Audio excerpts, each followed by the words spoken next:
People who have survived an attempted murder, what is your story?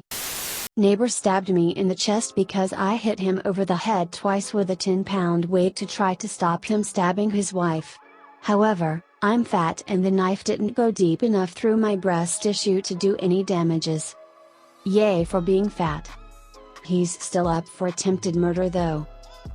My sister's adopted brother, it's complicated, had his throat slit by a hitchhiker and was kicked out of the car and left for dead on a country road. Luckily no arteries we hit. He tied his t-shirt around his throat and managed to walk/crawl to a farmhouse to get help and survived. They caught the guy and he went to jail. New scar and a husky voice was the outcome. My mom attempted to murder me and my sister when we were younger. She was going through a psychotic episode and pretty suicidal, and I said the wrong thing that set her off. She chased us down to the basement with a knife. We ran into my room and my sister hid in the closet while I tried to fight my mom off at the door. She was trying to push it open while I was trying to push it closed. It was a back and forth struggle until she put her hand in the door. I think she was trying to engage my non-violence because she thought I wouldn't shut the door on her hand, but I slammed the door over and over again until her fingers broke. Meanwhile, my dad who was in the house finally came downstairs to check in what was happening. Mind you, this all happened very fast and my dad has a habit of zoning out when my mom gets in her episodes. He ended up pulling her off of the door and my sister and I ran out of the house and jumped in our van. He drove around the corner and turned off the lights and we all ducked down in our seats to hide and stayed there until my dad saw her drive our other car off. I was 3 years old and went to this lady's house for swimming lessons. What my parents didn't know was that the lady hated boys. One day she threw me in the pool and left me to die. I sank to the bottom. I was under for several minutes. Somehow a teenager saw this, jumped the fence and rescued me. The ambulance came and I was in NICU for a week. My parents never found out who the teenager was. The lady was interested.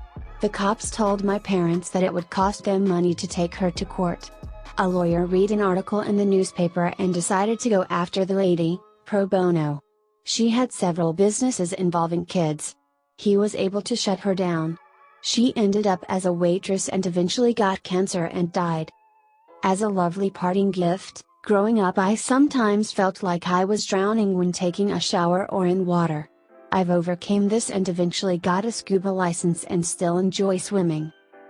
I had just bought a full sheet of acid, this was 20 years ago, sorry FBI, and I went over to where my friend was living with a bunch of roommates to share the wealth. I knew most of the people he lived with, but there was one guy staying there who I hadn't met before.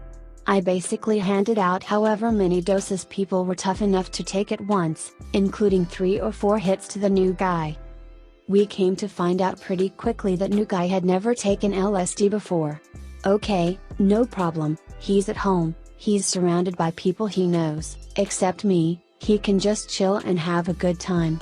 We wanted to watch a movie so we landed on the Brady Bunch movie, which is trippy AF, by the way. Everything's going good, we all start speaking and we are laughing and having a good time. And then, on the movie, the little girl Cindy is getting advice from her dad and says, "But I don't want to be a snitch."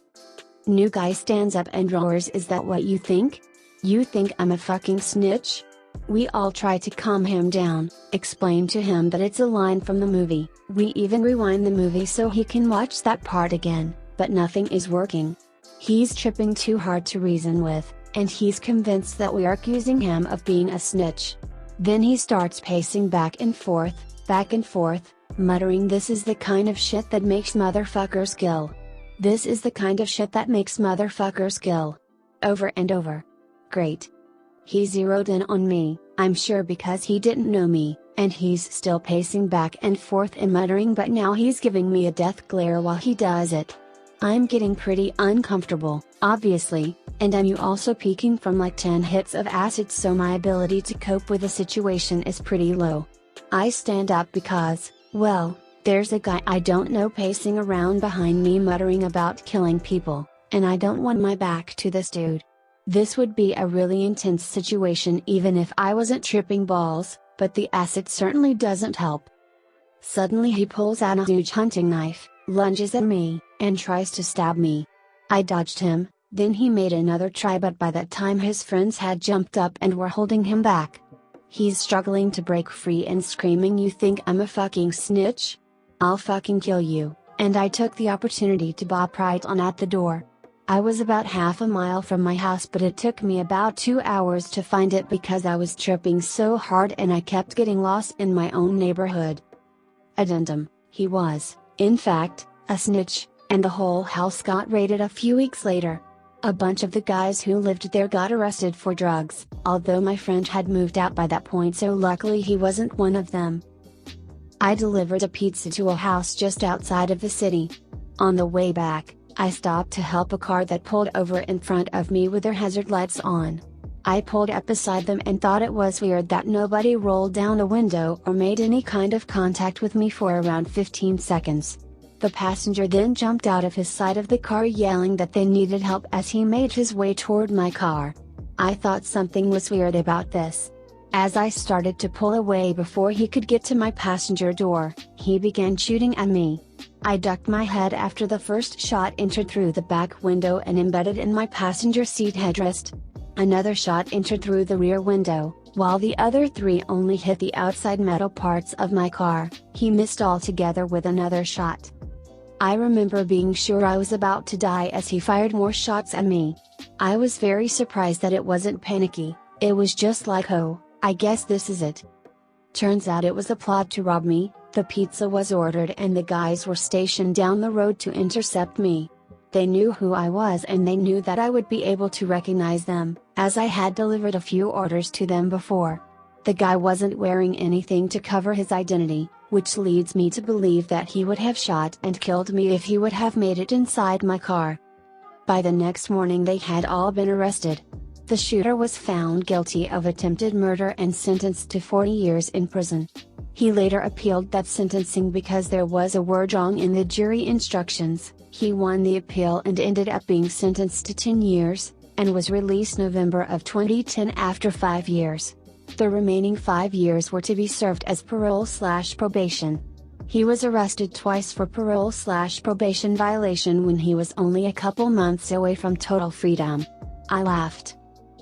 Someone tried to mug me and stabbed me in the wrong place, so I survived. Didn't see his face, so he got away with it.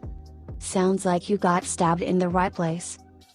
My dad was choking me and I had started to feel myself fade when my mom had finally come home and opened the door right on time. A little bit of background: here we use Telegram to buy drugs. We have this big group with lots of dealers, very sorted, very handy. So I just got home from college and parked my car on the street. It was about 11 o'clock and I was just sitting and browsing my phone. At some point I got into Telegram to read some work-related messages when suddenly a guy opens the passenger door and tries to get in. I'm trying to push him out and he's like, "You better not," and points to the driver's window where another guy was standing pointing a gun at me.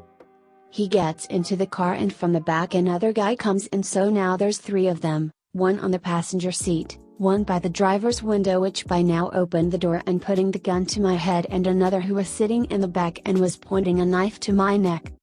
At first I got really confused and I was like, "What the fuck, guys?" The guy next to me started talking about money I owe them and started searching my car. I told them they're mistaken and he was like, "I saw you browsing Telegram, so don't shit me." At that point from some reason I got really calm, as I do not do drugs and I don't owe nobody money.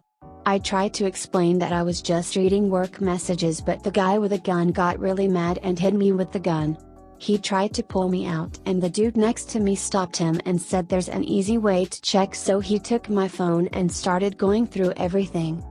At some point he got into my messages with my mom, my little sister. He was checking where do I work. He got into the gallery and found pictures of my dog, and that's when I worried the most. He said to his friends, "Look how cute his dog is, ain't it? You love your dog, do you?" And I didn't reply. Few minutes later and he finds nothing. Then he explains me that they supplied some guy $4,000 worth of weed and he never paid. Next he says sorry and they're off. We were arguing and he started to grab me by the arms and throw me against the wall and to the ground. After maybe the 7th or 8th time of him throwing me, he carried me by my arms to my room and threw me onto the bed. Then, he pinned me down and started choking me. I had tried to get away before it happened, but he grabbed my face and shoved me down.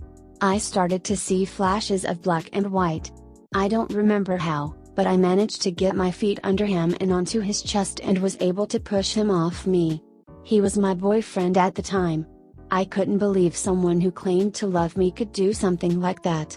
Now every time I feel even the slightest bit of not being able to breathe, I picture his face. And to make matters worse, he stalked me for like 8 months after I broke up with him. He also told me if he would have gone through with it, he would have burned my house down with me in it. Don't know if this counts as murder, but I was on my way to grab breakfast with my sister. As we left the house, there were helicopters flying around outside and we didn't think much of it. We started down the road and noticed that there were no cars or people anywhere. As we were driving, a car was swerving behind us and going super fast. He pulled up next to us and got out with a gun and pointed it right at my sister's face. She slammed on the accelerator and we turned down a few streets until we were sure he wasn't following us. We headed straight home and turned on the news. Turns out he had shot 8 and killed 2 other people in the neighborhood and was later shot by police a few hours later. My parents moved to Mozambique during the mid-90s. I was around 8 at the time and started going to school there, a nice private one, can't complain. My father was working for the Red Cross in Chimoio, so we had a comfortable life. One day, before arriving to school with a friend of mine, some sketchy guy stopped us, offered a whole bunch of money to just take some small box to a white van that was parked at the end of the street, not even 100 meters away. My lucky day, I guessed. It actually was, but for different reasons. When I was going to go grab the box, my friend grabbed me by the shirt, pushed me, and started running, screaming, something I didn't understand in Shona, the local dialect. That moment was when it clicked. The moment I looked back, the guy had already vanished. So, wherever you are, think you chewed, I will never forget you. I'll try to make it short. In my high school, there were 6 kids who always used to bully me. Once we went to a camping in a forest. They dragged me into a remote location and beat me with whatever they got. I passed out soon. When I woke up, I was in an operation theater and unable to move. To be honest, I don't know whether the operation theater event was real or a dream. After the surgery, I was in coma for 3 weeks. I broke 9 bones, lost 2 toes and an eye. Took me months to get out of hospital, and I also failed that grade. It took me years to forget that event. The worst part is that no action was taken against those kids, as their parents were high-level officers in Air Force. I feel like I am very late to the party, but my uncle was attempted murdered by random and pure bad luck. He was living in a high-rise and some crackhead pressed every single buzzer. Someone let him in out of laziness / not caring / wanting the buzzer to stop. The crackhead proceeded to knock on every single door down the hallways, and my uncle is the first to answer the door. The crackhead pulls out a pair of scissors and plunges them into his throat. The crackhead then nonchalantly walks out of the building and says to a passing couple, "You should probably call the police because I just murdered someone." He was picked up very quickly, and my uncle survived. For a year or 2 before his epilepsy killed him.